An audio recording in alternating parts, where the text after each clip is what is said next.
नमस्कार, स्वागत है आपका भारत एक्सप्रेस में। मैं हूं आपके साथ आरती पाठक।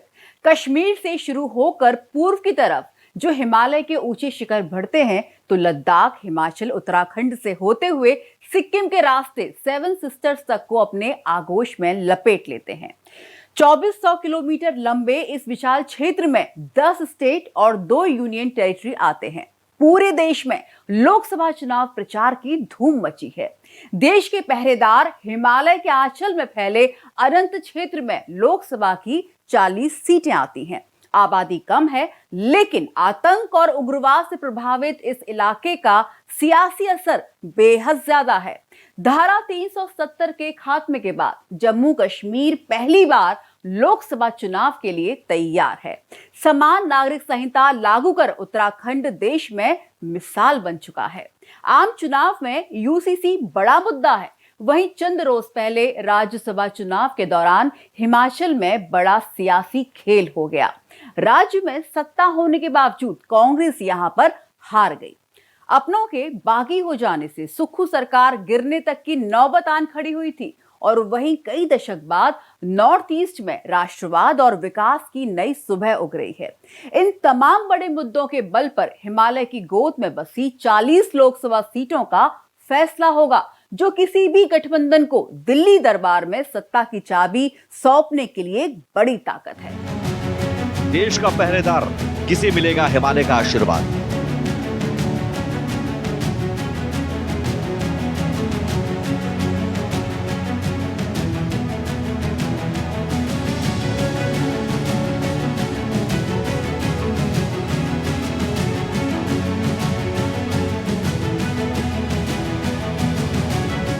दस स्टेट टू यूटी, 40 सीटें पलट देंगी बाजी।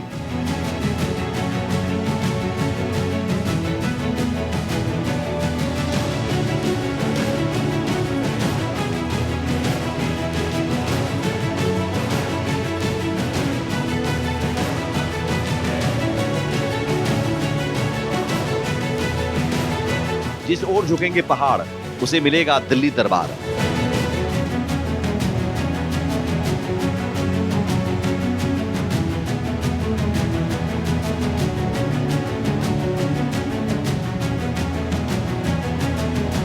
आतंक और उग्रवाद, वोट की चोट से खौफ का नाश।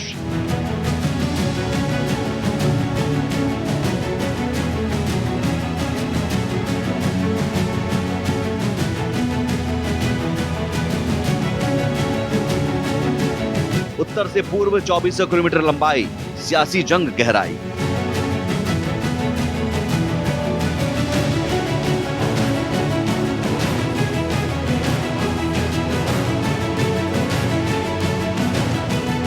तीन 370 खत्म, पहला चुनाव, जम्मू कश्मीर किसे देगा भाव?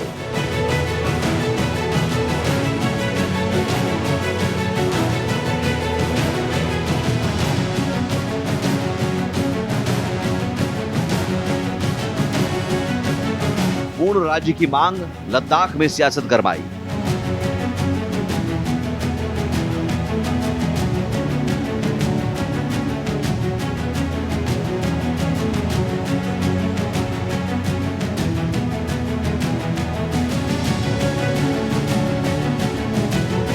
यूसीसी का आगाज, उत्तराखंड में एक तरफा भगवा राज।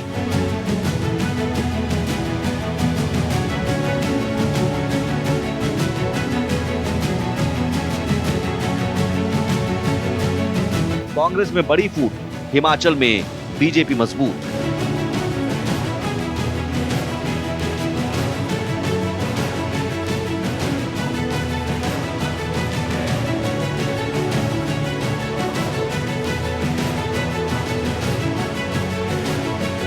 पूर्वोत्तर में सभी ने लगाया दम, 24 में रोचक भिड़ंत।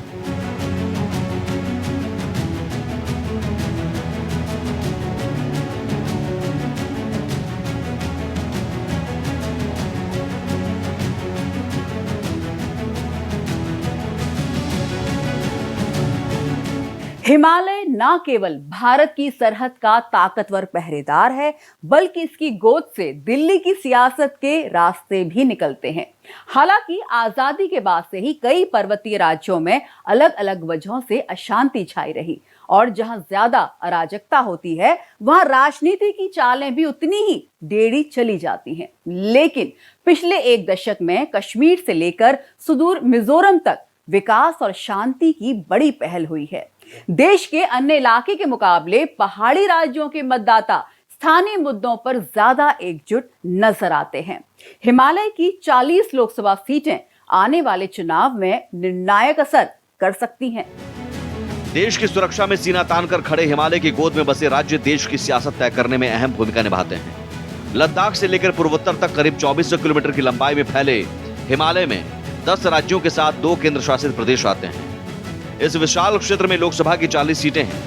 हिमालय के राज्यों की सियासत का असर पूरे देश पर पड़ता है। लोकसभा चुनाव में बीजेपी के लिए 2019 का प्रदर्शन बरकरार रखना चुनौती बना हुआ है, तो विपक्ष के लिए भी पहाड़ों की राह कांटों भरी नजर आती है। हिमालयी राज्यों में देश के बाकी हिस्से के मुकाबले लोकसभा सीटें भले ही कम हों, मगर इनका सियासी असर बेहद गहरा है। 2019 चुनाव में इस क्षेत्र की 40 में से 25 सीट पर भगवा लहराया था, मगर बड़ा सवाल यह है कि क्या बीजेपी इस बार भी पिछला प्रदर्शन दोहरा पाएगी। इस बार बीजेपी अकेले दम पर 370 पार का नारा लेकर चुनाव मैदान में उतरी है। इस बड़े मकसद को हासिल करने में हिमालय राज्यों का जनादेश बेहद अहम हो सकता है। लेकिन दूसरी तरफ विपक्ष बीजेपी के लिए इस इलाके में कमजोर नस को दबाने की पूरी कोशिश कर रहा है। कहने को मणिपुर में सिर्फ 2 संसदीय सीटें हैं, लेकिन लंबे अरसे से यहां छिड़ी हिंसा का राजनीतिक असर पूरे पूर्वोत्तर पर पड़ा है। और शायद यही वजह है कि कांग्रेस नेता राहुल गांधी ने न्याय यात्रा की शुरुआत मणिपुर से की और असम समेत पूरे पूर्वोत्तर में बीजेपी को घेरने की कोशिश हुई। पहाड़ों के अलग समाज और विशेष संस्कृतियों के बीच 10 राज्यों के साथ 2 केंद्र शासित प्रदेशों में लोकसभा चुनाव बेहद अहम होने जा रहा है। यहां पर स्थानीय मुद्दों के प्रति लोगों में गहरा समर्पण है, तो राष्ट्रीय मसलों पर जनता सजग रहती है। अनुच्छेद 370 हटने के बाद जम्मू कश्मीर में पहला चुनाव होने जा रहा है। लोकसभा चुनाव नेशनल कॉन्फ्रेंस और पीडीपी जैसे क्षेत्रीय दलों के अस्तित्व का फैसला करेगा, तो वहीं बीजेपी और कांग्रेस की प्रतिष्ठा भी दांव पर रहेगी। फारूक अब्दुल्ला की अगुवाई वाली नेशनल कॉन्फ्रेंस और महबूबा मुफ्ती की पीडीपी ने धारा 370 को खत्म करने का सबसे बड़ा चुनावी मुद्दा बना रखा है। मुस्लिम बहुल इलाकों में दोनों पार्टियां वोटरों को बीजेपी के खिलाफ मतदान के लिए उकसा रही हैं। गुलाम नबी आजाद के नेतृत्व वाली डीपीएपी इस समय जम्मू कश्मीर की राजनीति में अपने लिए संभावनाएं तलाश रही है। वहीं कांग्रेस न सिर्फ कश्मीर बल्कि जम्मू संभाग में भी अस्तित्व बचाने के लिए जंग लड़ रही है। बता दें कि जम्मू कश्मीर की 5 में से 3 सीटों पर नेशनल कॉन्फ्रेंस का कब्जा है, 2 बीजेपी के पास है। परिसीमन के बाद जम्मू और कश्मीर 2 पूर्ण सीट हैं। जम्मू और कश्मीर दोनों संभागों को मिलाकर अनंतनाग राजौरी सीट बनाई गई है। ये सीट सबसे ज्यादा चर्चित है, क्योंकि इस सीट में राजौरी पुंछ के हिंदू और पहाड़ी और गुज्जर वोट भी जुड़ गए हैं। पहाड़ी लोगों को आरक्षण देकर बीजेपी इन्हीं वोटरों के सहारे नैया पार लगाने में जुटी है। वहीं केंद्रीय गृह मंत्री अमित शाह ने कहा कि केंद्र सरकार जम्मू कश्मीर से armed force special powers act यानी AFSPA हटाने पर विचार कर रही है। लोकसभा चुनाव से ठीक पहले शाह ने कहा कि जम्मू कश्मीर में विधानसभा चुनाव के बाद कानून व्यवस्था की जिम्मेदारी धीरे धीरे केंद्रीय बलों से हटाकर पूरी तरह से पुलिस को सौंप दी जाएगी। केंद्र सरकार के हालिया बयान से जम्मू समेत कश्मीर घाटी में बीजेपी के पक्ष में माहौल बनेगा और चुनावी ये माहौल वोट के तौर पर सामने आ सकता है।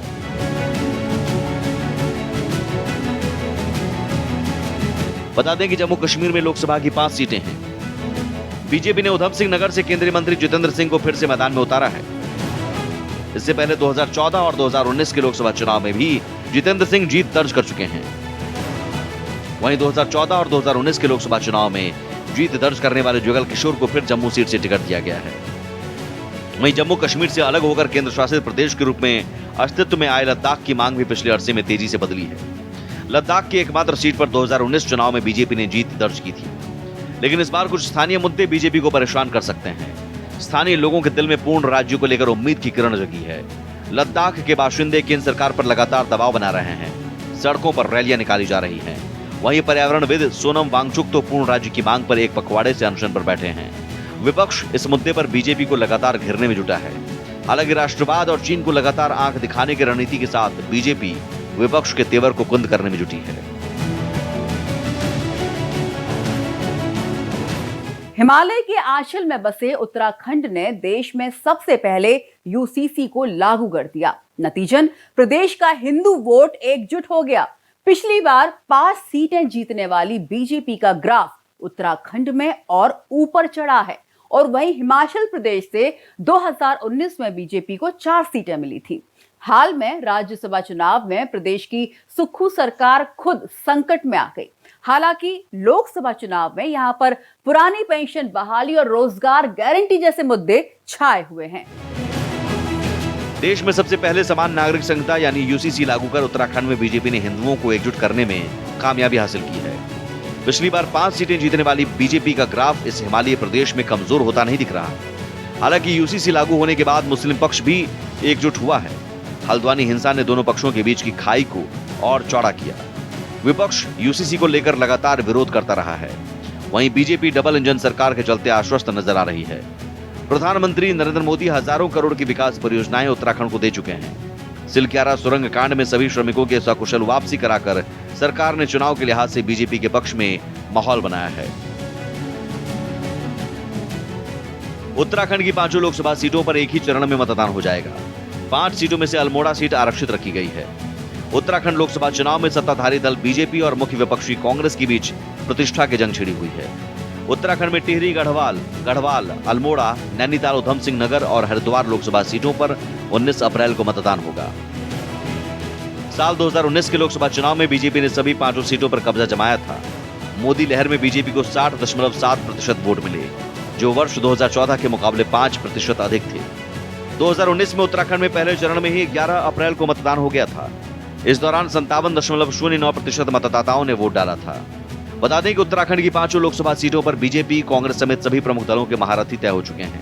कांग्रेस का हरिद्वार और नैनीताल सीट पर प्रत्याशी घोषित करते ही राजनीतिक गलियारों में पसरा असमंजस भी खत्म हो गया है। जहां बीजेपी केंद्र और राज्य सरकार की उपलब्धियों के साथ मैदान में उतरी है, वहीं कांग्रेस, बसपा और यूकेडी ने बेरोजगारी, पलायन, कर्मचारियों की पुरानी पेंशन समेत 5 प्रमुख मुद्दों को लेकर हल्ला बोला है। लोकसभा चुनाव में हार जीत के साथ बीजेपी कांग्रेस के सामने मत प्रतिशत को बढ़ाने और सुधारने की भी चुनौती रहेगी। जहां बीजेपी पुराने रिकॉर्ड को और अधिक बेहतर करने की कोशिश में है, वहीं कांग्रेस के पास बीते चुनाव के आंकड़ों को सुधारने का मौका है। वहीं पिछले चुनाव में हिमाचल प्रदेश की 4 सीटों पर कब्जा करने वाली बीजेपी के लिए 2024 की चुनौती आसान नहीं रहने वाली। प्रदेश की 4 लोकसभा सीटों पर 1 जून को मतदान होगा।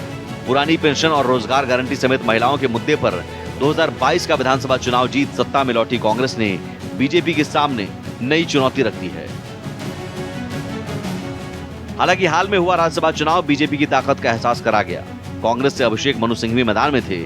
पर्याप्त संख्या बल होने के बावजूद कांग्रेस के 6 विधायक बागी हो गए और बीजेपी अपने प्रत्याशी हर्ष महाजन को जिताने में कामयाब रही। इस बीच कांग्रेस के सभी 6 बागी विधायक बीजेपी में शामिल हो गए। इससे बीजेपी और मजबूत हुई है।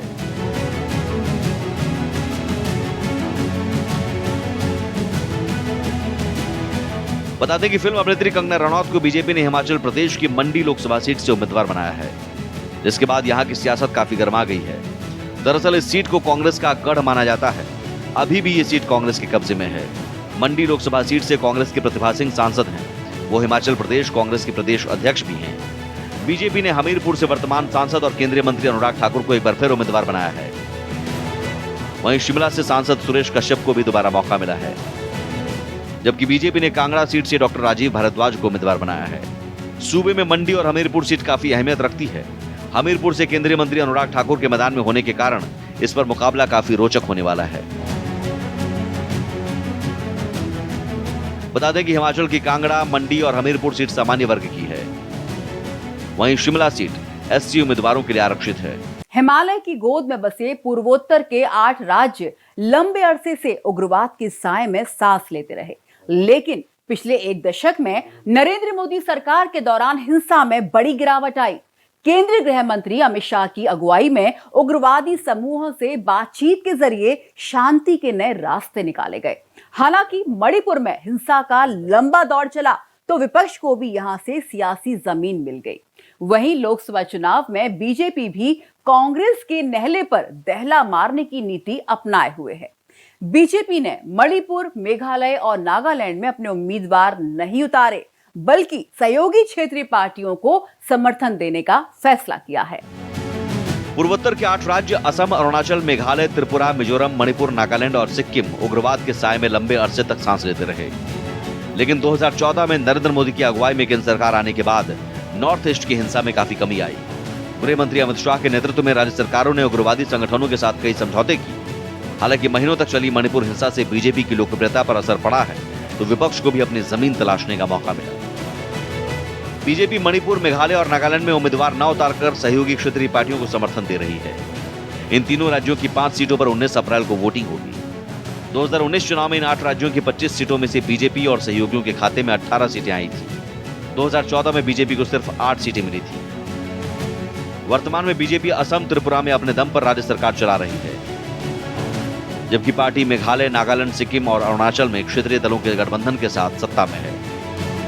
सिर्फ मिजोरम में बीजेपी से इतर जोरम पीपुल्स मूवमेंट की सरकार है। जाहिर है विपक्ष के लिए पूर्वोत्तर की राह पिछली बार से कुछ कम कठिन नहीं है। वहीं जनसंख्या की विविधता और उसके साथ सीटों की कम संख्या नॉर्थ ईस्ट के क्षेत्रीय दलों के लिए वरदान साबित हो रहा है। बीजेपी और कांग्रेस दोनों ही पार्टियों को क्षेत्र में अपनी पकड़ को बरकरार रखने के लिए क्षेत्रीय पार्टियों का सहारा लेना पड़ रहा है। 7 सिस्टर्स के नाम से मशहूर नॉर्थ ईस्ट के 7 राज्यों में अलग अलग चरण में चुनाव होंगे। असम में जहां 14 लोकसभा सीटें हैं, वहीं अरुणाचल प्रदेश, मणिपुर, मेघालय और त्रिपुरा में 2-2 लोकसभा सीटें हैं। मिजोरम, नागालैंड और सिक्किम में 1-1 लोकसभा सीटें हैं। इन राज्यों में कभी कांग्रेस का दबदबा हुआ करता था, लेकिन समय के साथ बीजेपी ने अपनी पैठ बनाई, वहीं क्षेत्रीय दलों ने भी अपनी मौजूदगी का एहसास कराया है। इस तरह से नॉर्थ ईस्ट के राज्यों में बीजेपी, कांग्रेस और क्षेत्रीय दलों के बीच मुकाबला है। असम में एक तरह से बीजेपी का वर्चस्व है, वहीं क्षेत्रीय दल के नाम पर AIUDF ही नजर आती है, जिसने बीते लोकसभा चुनाव में 1 सीट हासिल की थी। असम के अलावा दूसरे नॉर्थ ईस्ट राज्यों में क्षेत्रीय दलों का प्रभुत्व नजर आता है। यही वजह है कि बीजेपी ने हवा के बहाव को भांपते हुए 3 राज्यों में क्षेत्रीय दलों का समर्थन करने का फैसला लिया है।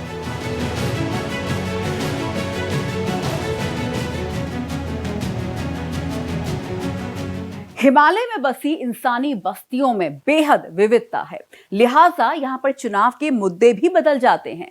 नरेंद्र मोदी की अगुवाई में बीजेपी ने राज्यवार अलग अलग नीति अपनाकर चुनाव में ज्यादा से ज्यादा सीटें जीतने का रास्ता अपनाया है। वहीं कभी पहाड़ी राज्यों में एक छत्र राज करने वाली कांग्रेस आज बहुत बड़े संकट से गुजर रही है। 2 राष्ट्रीय पार्टियों के अलावा ज्यादातर हिमालयी प्रदेशों में क्षेत्रीय दल जनता की नब्ज पकड़े हुए हैं। कश्मीर से मिजोरम तक 2400 किलोमीटर लंबे हिमालय की गोद में लोकसभा की 40 सीटें छिपी हुई हैं। दिल्ली की सत्ता हासिल करने की राह में यह आंकड़ा कोई छोटा नहीं है। लिहाजा जैसे जैसे मतदान की तारीख नजदीक आएगी, ठंड रहने वाले पहाड़ों में सियासी पारा हाई होता जाएगा।